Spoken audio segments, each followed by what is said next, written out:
ఎక్కడో ఆకాశం ముందు ఉన్నాడు ఆయన. ఎక్కడున్నాడురా దేవుడు అంటే పరలోకంలో ఉన్నాడు.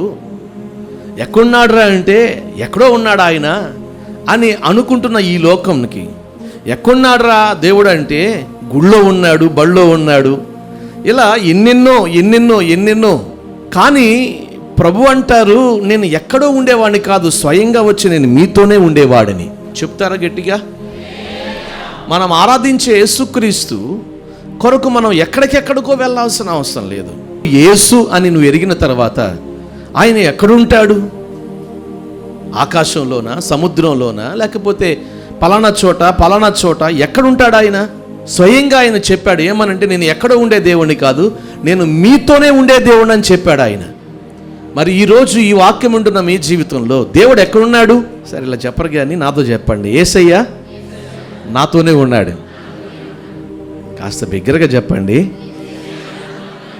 ఎక్కడో ఉండే దేవుడు కాడు కదా ఆయన అందుకునే చెప్పాడు. ఏమనంటే, స్వయాన నీకు మేలు చేయటానికి స్వయాన నేనే నీ దగ్గరికి వస్తున్నా. ఈరోజు ఈ ఆరాధనలో అడుగుపెట్టిన మీతో, మీ చదువుల్లో మేలు చేయడానికి ప్రభు మీతో ఉండునుగాక. మీ వ్యాపారంలో, మీ ఉద్యోగంలో మేలు చేయడానికి ప్రభు మీతో ఉండునుగాక. మీ కుటుంబాలకు మేలు కలుగునట్లు ప్రభు మీ కుటుంబంలో ఉండునుగాక. మన పరిచర్లో ఉన్న బిడ్డలకు మేలు కలుగు చేయటానికై మన పరిచర్లో ప్రభు తోడై ఉండి నడిపించునుగాక. చెప్తారా బిగ్గరగా? ఇప్పుడు చెప్పండి, ప్రభు ఎక్కడున్నాడు? అమ్మయ్య, మేలు చేయటానికి స్వయాన సృష్టికర్తైన దేవుడే నాతో ఉన్నాడు.